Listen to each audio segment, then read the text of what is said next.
The big thing there, I think, and the number one rule I could tell any manager and any department of any team is just be nice. I think that's the biggest thing. So I'm very proud of the fact that we're one of the few districts in our area that we have a full staff, and I don't have any openings. I haven't had any openings in a long time. And when we do, we fill them fairly quickly. And there is a process that to help people move up within the department and fill from below when needed.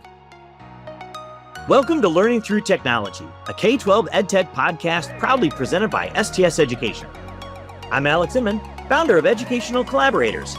And I'm Bob Cerruti, founder of the EduTech Group.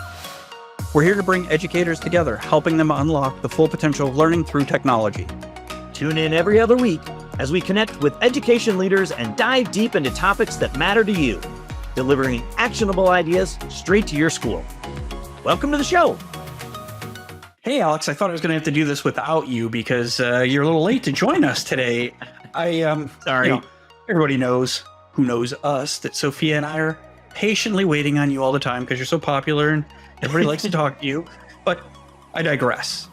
I do want to know what had you distracted? You're actually usually here right on time, and you weren't today. So what had you distracted?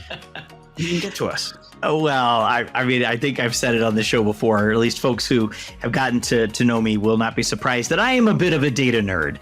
And I got a hold of a data set and I just, I couldn't let it go. And I was just sorting and analyzing and thinking. And I kind of came upon some patterns that kind of helped me see what tech directors are thinking about and acting upon throughout the year at different times in the year.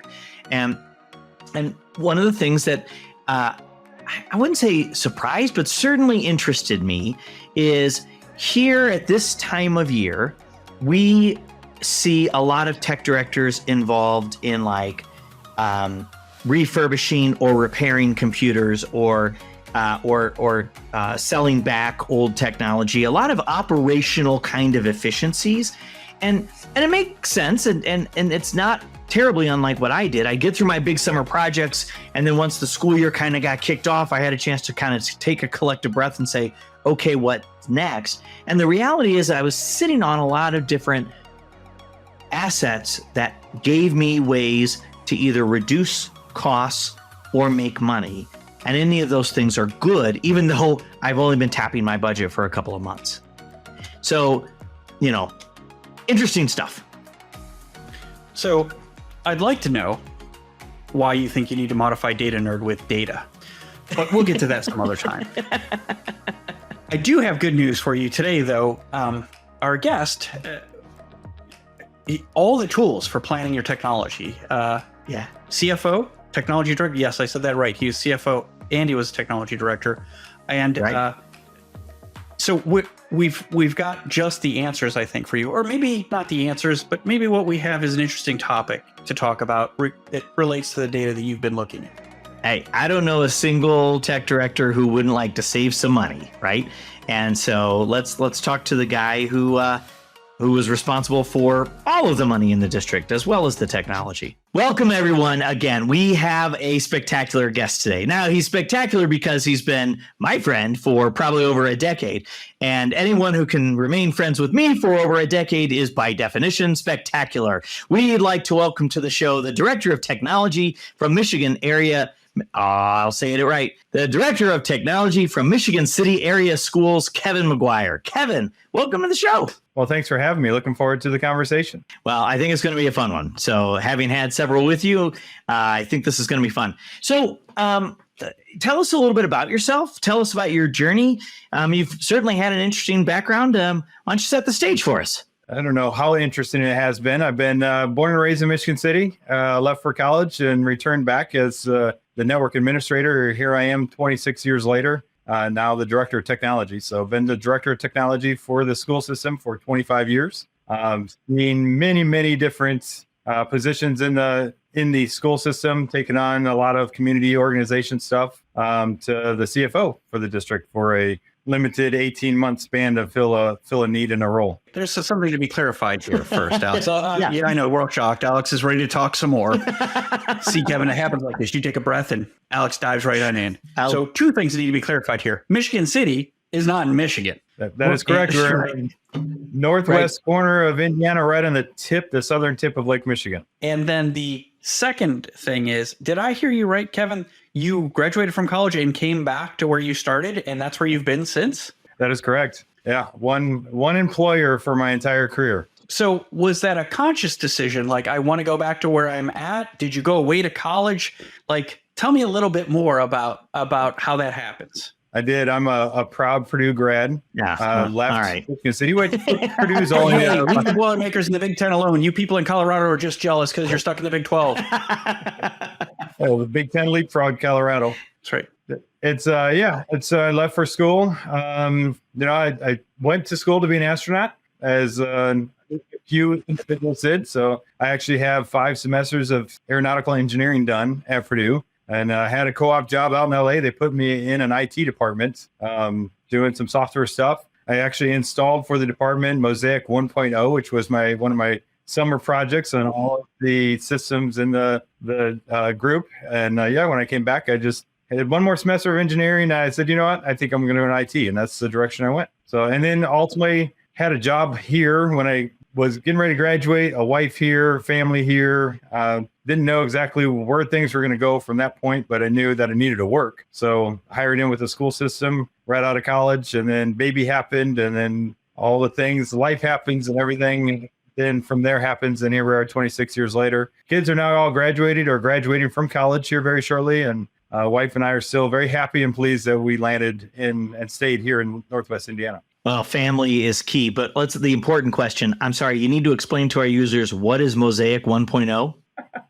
Well, a precursor to Netscape. I believe actually there was Netscape and Mosaic kind of competing at the time, and they ended up merging. But yeah, it's the first graphical interface for the internet. So prior to that, there's just a lot of characters and bits being passed back and forth, no pictures. Yep. On those old fantastic VAX machines. Yeah. Oh yeah. Yep. Something that I find funny about what Alex said is you can take Alex out of the director of technology chair, but you can't take the director of technology out of Alex. He said, for our end users, tell us what Mosaic.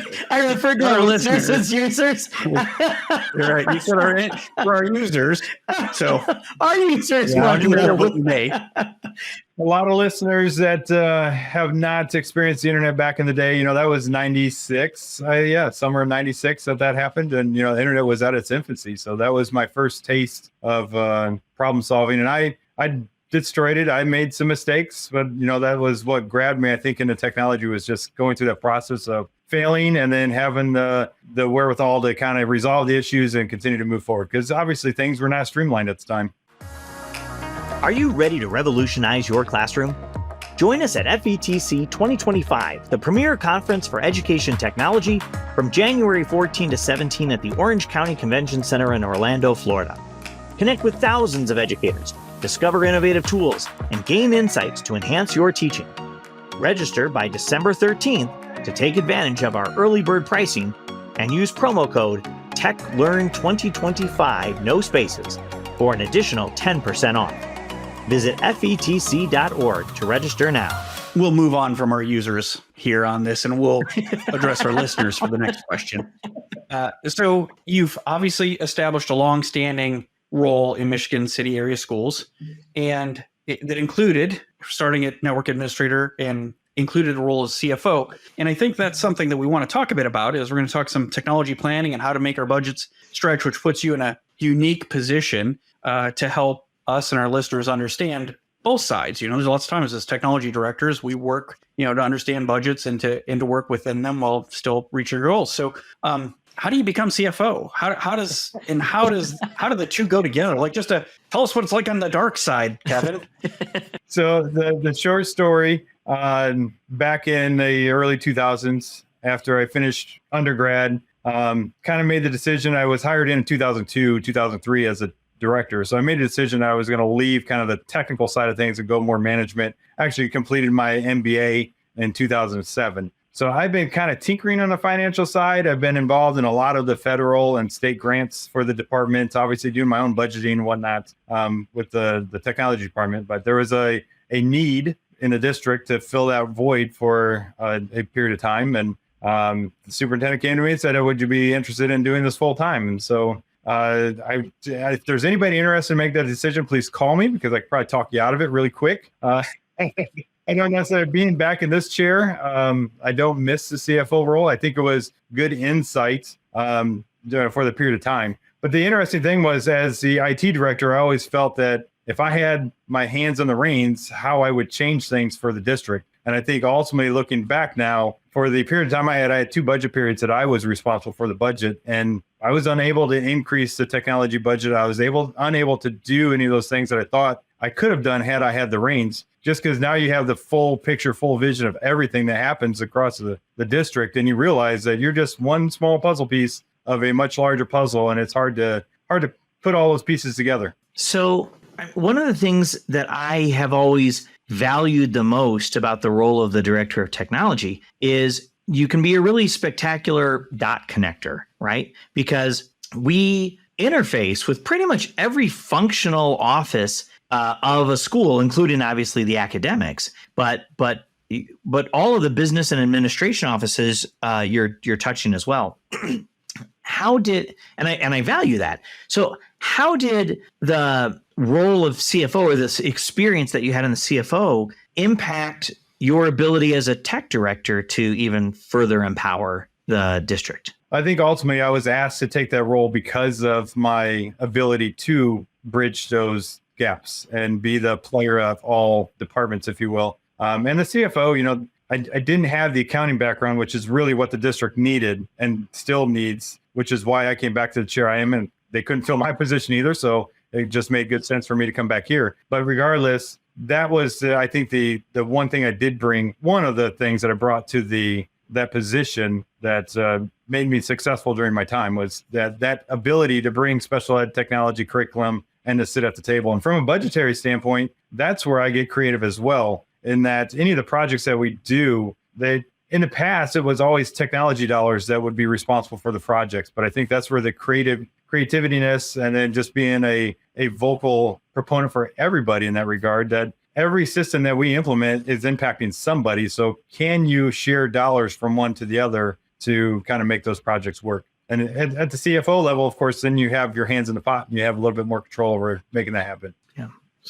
Maybe you've touched on this, Kevin, but maybe a little more is you're in a unique position to help us as tech directors, Alex and I, or formerly Alex, but some of our listeners. What advice would you give us as a CFO to a technology director in how to be more successful, whether it's in the relationship or understanding how the money is allocated, anything like that? Yeah, the big thing I found over my entire career, I learned very early, and it was because I already had the connections in the community, but step out of the box, that you're not just doing this for the school system. It's for the students, obviously, of the school system, but it's for the community as a whole. And if more people know about the projects you're working on, if more people are involved in those projects, the more apt they are to be a proponent on the outside, talk about it on the outside. And then when you're asking for dollars and you're trying to garner some support, it's a lot easier to happen when you have those connectivities, those connections. So I'm going to push you on that one, because this is to me, Kevin, one of the most amazing aspects of your work is your work with the community. Give us some examples. Tell us some of the things that you've done with the community to specifically stretch your dollars or get more funding. Well, the big one, we'll go back 15 years, really, Alex, and probably about the time when you and I first met. Yeah. And I want to say it was probably 2008, 2009, because we were That's right. involved in the open source initiative. So it's been more than 10 years. Yeah, it's been probably pushing 15 or 16. But yeah, we're doing some cool things in the open source world. And, I went to my superintendent and I said, we were getting ready to open up a brand new school building, 2009. And at the time, we were already doing some open source stuff, but in the classroom specifically. And I went to the superintendent and said, I want to open up this building. I want it to be 100% open source. And we want to promote that. We want to share that. We want everybody to know what's going on. And the superintendent first asked, well, what is open source, right? And then second asked, how is that benefiting us? Why would I do this? And all the other questions that then follow, and what's the support and all those pieces, and how do you piece those variables together? That was from that point. When we actually opened up the building, we weren't quite 100%. We were about 80%. All the student devices and the teacher devices were open source, but office devices still had Windows on them. But what we started to do was, and if you may recall this, Alex, we one of the first things we did was we created a freedom toaster, which was one of the world's a freedom toaster. But we had a big standing machine that went out in the community that people could walk up and burn a CD with all the open source tools on that CD. So they could go home with a CD they can install the same tools and software at their home PC of which they had that we were offering them within the school. So it was really that outreach, just making sure parents in the community knew what the students were going to be using. And then also they had access to use that as well. I don't know how successful that was other than just making the community aware of how we were moving forward to the point to which the superintendent said, okay, I understand what the benefits are and why we're moving this direction. I support you in going that way. It was a way for us to kind of open up the school district. We ended up opening up 2 brand new schools within that same year or 2 time frame that were completely open source when they opened up. So that's a project way back, 15 years ago. To our whole one-to-one initiative is all based from that point forward. Then, so in 2013, we reached out to the community again and asked, "Hey, we want to move Chromebooks into the district." And at the time, we were working on netbooks, which were all Ubuntu. We weren't Chromebooks quite yet, so we were even using the one computer for one student project, the 1-for-1 with the exactly. Yeah, we tested a few of those in the Dell netbooks, and it was just pushing it out, and the community knew what the students were using. We made sure the software was available to everybody. We had devices that were in the communities that the students took home that the parents could see, just to try and get that initiative going. But shortly thereafter, then 2013, 2014 was our first initiative where the city actually funded our one-to-one project at the time, which in the tune of about $6.4 million. So we ended up with $1 million up front, $600,000 a year for 5 years, as well as some other dollars that came in through that project. So it's just utilizing the community to kind of offset some of the costs, which in the past, that was the first time that I heard of the community actually supporting the one-to-one directly. It didn't come through textbook rental or any other things. They directly funded our project. Nice. Very nice. So now, I guess, just to continue that to a full circle now, I'm involved with the project with one of our middle schools that we're kind of vacating, still using it for some student services, but it's a very large 280,000 square foot facility,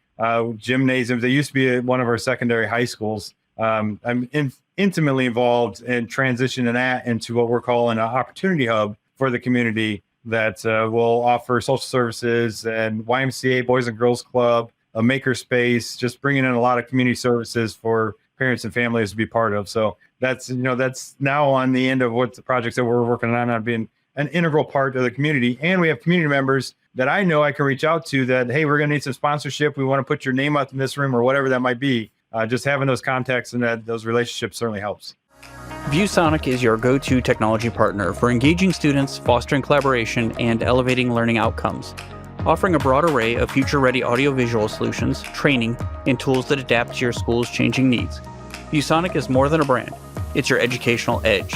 Explore the possibilities today at viewsonic.com/edu. Kevin, thank you for that. One of the things that we see a lot of, particularly this time of year in sales from STS Education, that's our sponsor for this podcast.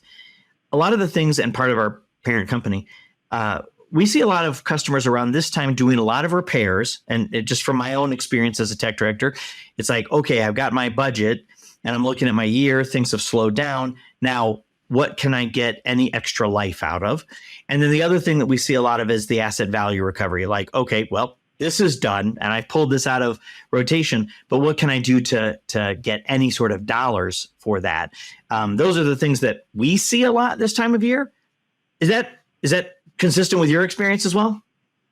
Yeah, absolutely. Obviously, with 5,000 students and a Chromebook in the hand of each individual, we'll go through a lot of that. So repairs is obviously a big issue. We're seeing now, since COVID, about a 20% breakage rate. So having those contracts, it's high. Having those contracts with individuals to help bring that cost down, the repairs, whether it's a warranty or a parts closet, we have access to that as well. Both are great ways to kind of keep the device in the hands of students on a regular basis. But we then recycle those and try to carry that lifespan as long as possible. So they become loaners or they become replacement devices for a period of time. But then after they've seen their lifespan, we'll either recycle them or we reach out to STS or another company such as that we'll do a buyback program. Where the same with teacher laptops. So we're replenishing teacher laptops right now. So in the tune of about 500 HP laptops that we will pull back from the teachers. In the past, we offered them to the teachers and we just cleaned them up and resold them. We don't want to do that again because it's tough for us to do that. But we reach out to a partner that either will take them in, clean them up, and then resell them to our teachers, or they will just buy them back from us, and we'll get a fee for that. And then, of course, we can take those dollars and just put them right back into the project. Yep. Excellent. Yeah, I'm guessing you found that giving them to the teachers and being the default help desk actually cost you a lot more than the value of the laptop. Yes, it did. The technician said that they were all quitting if we sold them back to the teachers again. Yeah, they get phone calls at night. Hey, you know that computer you sold me? Well, the fan isn't working, or right. the monitor went out. Yeah, it's 5 years old when you bought it. Right. And you bought it for $30. Yeah, leave me alone. Exactly. Kevin, I want to put this how do I put this together is with your experience and these unique funding models. I mean, you just spoke about how you had the community fund that I've never heard of that. Never heard of it. But you've had opportunities to learn. Tell us a bit about what you do in your technology planning process, whether it was new schools or what you're doing today. What does that look like for you with both the MBA and your background and experience? Well, from a planning process, I think I have these harebrained schemed ideas that my staff would call them, right? That, hey, let's throw this at the wall. Let's see if it sticks, right? Let's see if there's a teacher that has a need that this fulfills, or if there's a purpose for this at all. Two, going to the other part where a teacher is asking me for a solution, or they have an issue that they're trying to resolve, that we try to play out and come together to try to resolve. I don't look very far in the future. And I think that's one thing that I've never been good with, which I've been involved in probably $50 million of building projects, 2 elementary schools, some refurbished middle schools, and some fluff here and there and classroom renovations. But for the most part, haven't been in huge building projects. But for those projects, it's very hard to look 10 years down the line or 15 years down the line when the building itself is going to be there for 50 years. How in the world do we equip a building for technology 50 years from now? There's absolutely no way that you can expect to do that. So I try to look in the 3, 5, and 10 year zones. And that's kind of where my planning comes from. What can I do right now that's going to impact somebody immediately and maybe out to 3 years, that's just going to hang around for 5 years, to infrastructure that I know won't be there in 10 years, but we still use the same Cat5 cable that I put in a building, in 2008. I mean, so there are some technologies that still will hang around, but for the most part, I kind of stick within those ranges. I'd like to interject that harebrained ideas would be what we would call a working genius of wonder. My partner in crime. Not the Patrick Lencioni. I am also a wanderer, so I can totally relate.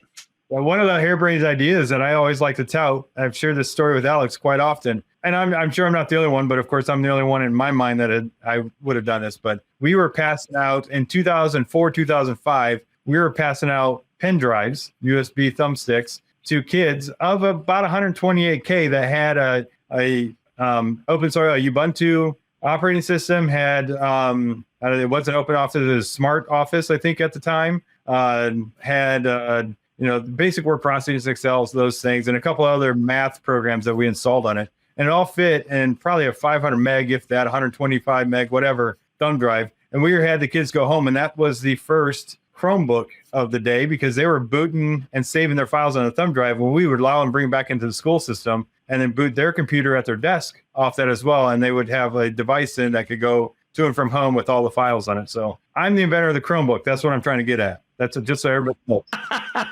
Here's what I'm really trying to say. Credit.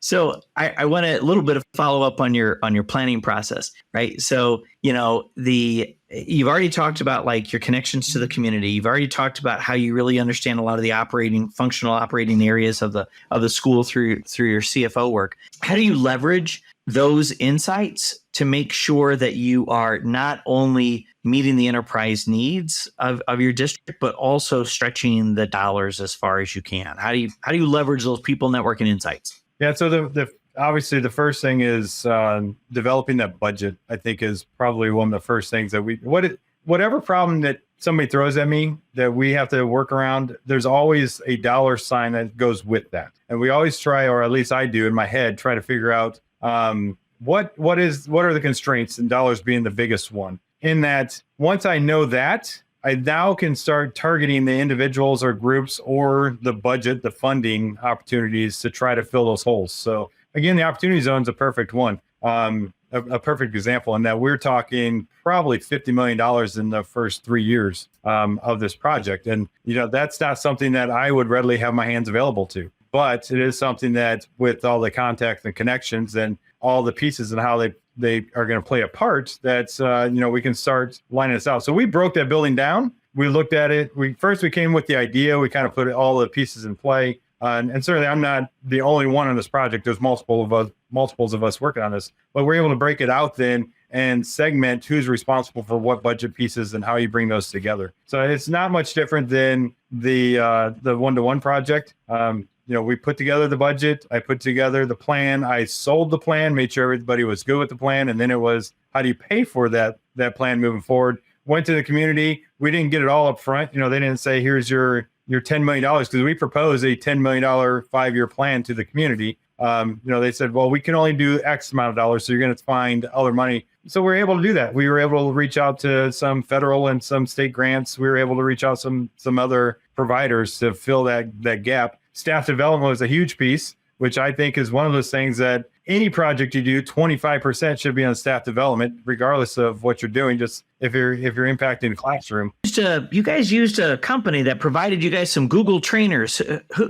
Yeah, they were, I don't quite remember who that group was. I think, man, I can't remember her name. Education Collaborators obviously was a big piece of our staff development. To my pushing for a compliment.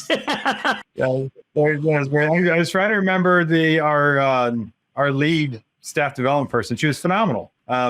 Julian is coming to mind, but I don't think that was it. But regardless, yeah, we had some great people, and there are other ways, because staff development is one of those things that you can build in other budgets and kind of wrap it around to what your needs are to fulfill. So yeah, I completely forgot that Education Collaborators was they were our lead staff developers of that project. So going back to 2013 with the one-to-one, that was something that wasn't funded by the community, but we were able to wrap it in some other state and federal.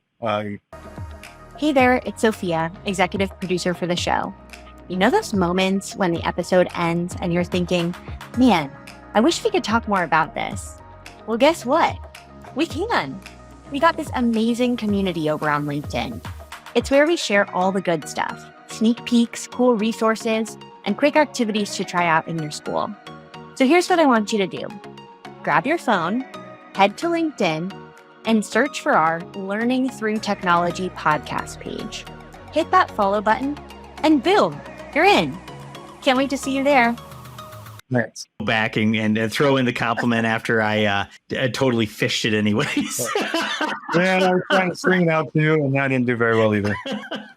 So I only have one question in 27 parts. Alex, you'll have to tell me what that reference is to later. Rodney Dangerfield. That's right. All right. Kevin's in. Alex is out. I was waiting.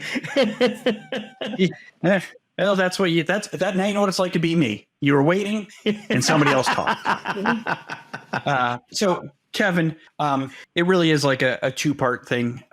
First, tell us a bit about your school. How big, how many schools, and the technology team that you have to support it. And then a bit about how you keep and retain or develop that technology team. Certainly. So the school district's right around 5,000 students now, we've been a declining enrollment district for my entire career here. Hopefully this year we can say we've bottomed out. A lot of things are changing in the community, so I think we have plateaued. To the point where when I started, we were about 7,500. So we've been losing about 100 students there about a year for the last 20 years. But my staff consists of 4 desktop support individuals. One of those individuals is more now primarily on the SIS side and helping our Power School administrator. And I have a network engineer, a software engineer, and then 2 individuals that support each of them.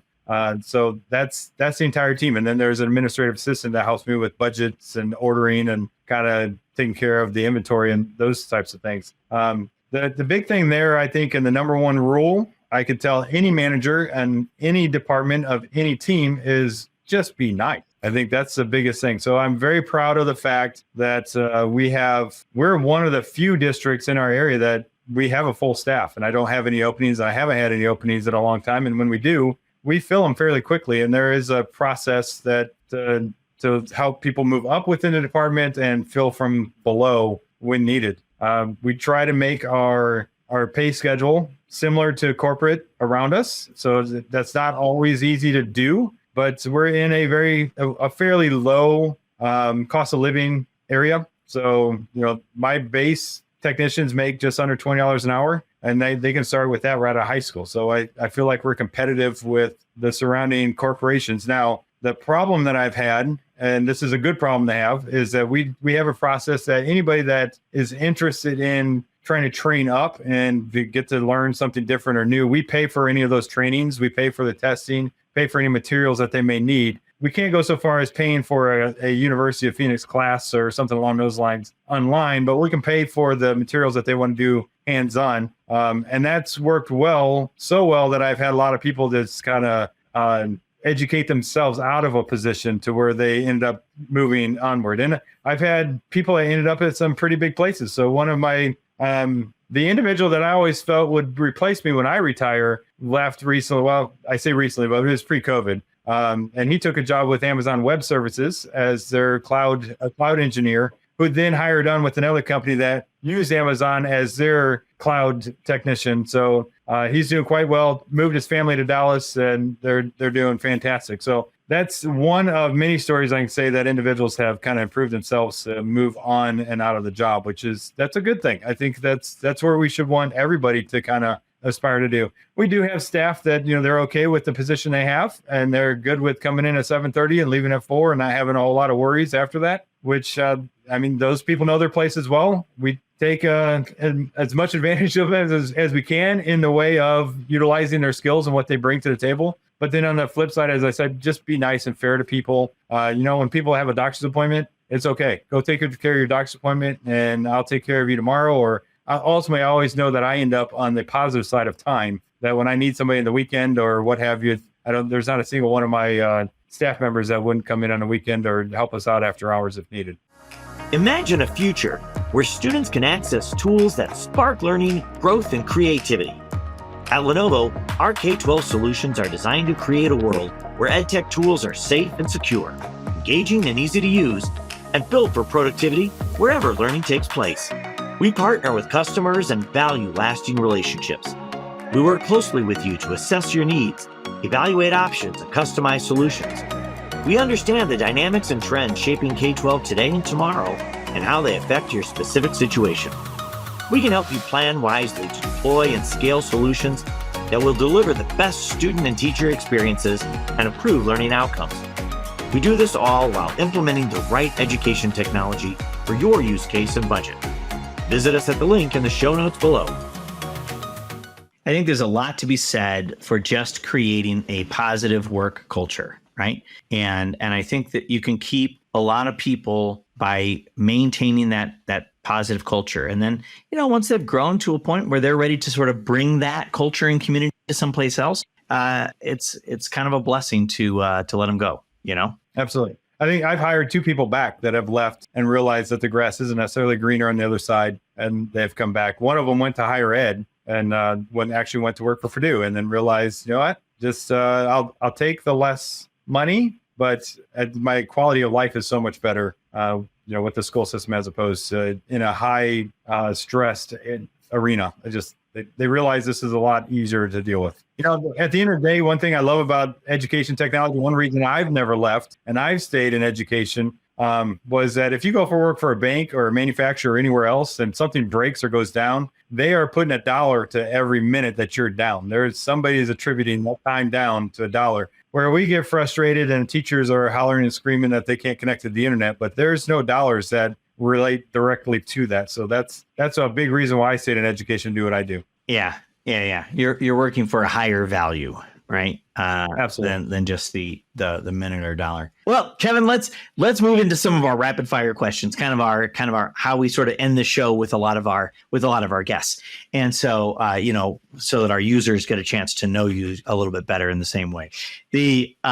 So if you had, particularly quite a dream for a former CFO, but if you had an unlimited budget, right? The money just rained or just rolled in the tide from Lake Michigan for you guys every night, and you got as much as you needed from the tidal wave of cash. What would you do? This is for the schools. I don't care about the island that you and your wife are heading to. I'm talking about schools. Just a little sailboat on Lake Michigan. That's all I need. Yeah. The first thing, and we've been working on this project for several years, but the first thing is I truly believe that internet is a variable for many of our students. 10% of our students can't connect them when they go home. And it's a responsibility of the school district, I feel, to figure out how they connect. So if I had an unlimited amount of money, that's the first thing I do is make sure that every child, when they went home, wherever they went, whether it's on their laptop sitting in the middle of the park, that they would have internet access. And, we are working and there are ways to make that happen. Just the budget is the constraint. All right. So I got to give a little shout out on your work on this, because you've already built a community Wi-Fi or community network program, Wi-Fi network that covers, isn't it like 80% of the city already? Yeah, not quite that much. We're probably closer to 40. Oh, 40. Okay. Of the downtown area. Okay. But you've got a significant portion of the community already covered with community Wi-Fi. And not only, educational collaborators, now I'm going to plug myself, also help with your strategic technology plan. And so I am aware of the work that you have been doing in the community to not only expand that infrastructure to give access, but to leverage Internet of Things, IoT technology on top of that community Wi-Fi to engage the community in all sorts of kind of dynamic information communication. Yeah, I think this is what separates, I know this is what separates our project from any of the other projects that are out there from a community Wi-Fi standpoint. And let me just clarify, it's not necessarily community Wi-Fi. It's a CBRS network. So you have to have a device or an access point that connects to that specific network. So not all devices do that. But we are offering Wi-Fi from that backbone, which then, of course, anybody can connect to. But ultimately, the goal, our business model for that project is to figure out how you can sustain and build that network with services that will be offered to the community for community safety, for public awareness, for personal health, whatever it might be. We're kind of wrapping it around that. So ultimately, the business model is what the individual would pay for in their own household would offset the cost of what we're offering for students for free. Yeah, when you say expand wireless or expand broadband, sorry, a sneeze that I thought I was going to be able to hold off and it didn't happen. Let me go back and say it again. Yeah, well, when you say your dream is to provide internet access, you're already 30 steps ahead into how you're going to leverage that access to bring so many benefits to the community. And that's why I wasn't going to let you get off with just a half answer of what I know is some pretty amazing stuff. So, Kevin, that brings us to our last question as we wrap up our time together. Feel no pressure to continue my win streak here, but it's inevitable. Kevin, tell us about your favorite teacher or most impactful teacher in your life and why, I guess. Wow, I think I have one at every level. My math teacher in junior math class, Mr. Horn, was kind of an individual that wasn't afraid to do some crazy stuff. I do remember him eating chalk in the classroom. I remember him just sharing that, chalk, it's edible. It's not bad for you. It doesn't taste very good. It's kind of dry, but not terrible. I think we were talking about Einstein's relative, whatever the formula is, right? But he walked into a wall and essentially he was just sharing that, the force that I impact on this wall is going to impact on me. And he literally walked directly into a wall to show that to us. I still remember that lesson pretty vivid as a calculus class. So that was all part of the lesson. But same thing there. It was all about relationships. It was somebody that I was wanting to go a little bit further. He certainly piqued my curiosity. He had us doing probably the first hands-on projects that I had where I was building or creating or doing something as opposed to sitting, getting, and it's a math class, right? What do you do in math class? You do 30 problems over and over just to practice. Where he had us one of our projects was to build a calculator. So he didn't care how it happened, but he had to do basic math and, add and subtract any way that you could develop and design a project. That was one of our projects that we did. So again, I think it goes back to just relationships and people caring and just piquing your interest and curiosity for sure. Kevin, it was so great having you on the show. Thanks so much. What a great opportunity to listen to some of these stories again, and for our listeners / users for the first time. So thanks so much for joining us. Absolutely. Happy to be here. And when you're ready to do a community broadband podcast, give me a holler. Absolutely. Bob, Kevin's been a friend of mine for, I guess, as we established in the episode, for 15, 16 years. So I already have well-developed opinions of him, good, bad, and ugly. So, Bob, what did you think of the discussion? Well, the fact that he was a CFO is certainly unique, and it brought to light the need for technology planning. In our role at EduTech, we take on schools, and I tell people all the time, they call us for help, not because everything's going great, but because things aren't so good. And invariably, there's never a technology plan for device lifecycle management or network infrastructure updates or anything like that. So really getting insight with a guy who has that experience, getting that insight into the technology planning process and was really insightful.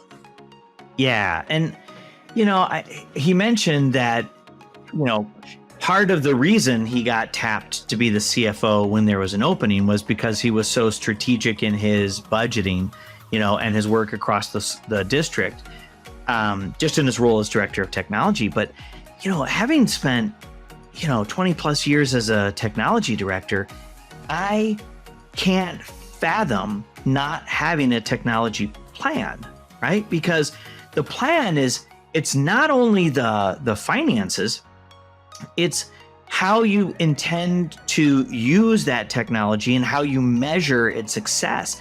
And that is where the real savings are, right? I mean, in our districts, 70 to 80% of our total budget for the district is the people, right? And so if you don't have a plan about how that technology is used and how you're going to measure the effectiveness, it's why he said 25% for PD, right? Is if you are focused on the planned implementation rather than just sort of the budget, the reality is by focusing on the operations more than the dollars, you're actually going to save a ton of dollars. And I think that's the thing that so many schools miss. So it was certainly refreshing to listen to a tech director who was also a CFO. Yeah, we just get the most unique, insightful guests for the podcast. If only we were equal to the task. oh man. I mean, that's why we have the podcast, Bob. All right. Well, another fantastic, fun episode for our users in the can. So thank you, everyone, for coming and listening. Learning Through Technology, a K-12 EdTech podcast, is brought to you by STS Education, a Pacific OneSource company. To learn more about how educators can leverage technology to drive successful educational outcomes, check us out at www.stsed.com. Connect with us by searching for Learning Through Technology in Apple Podcasts, Spotify, Google, or anywhere else podcasts are found. And click subscribe so you don't miss an episode. On behalf of the team at STS Education, thanks for joining us.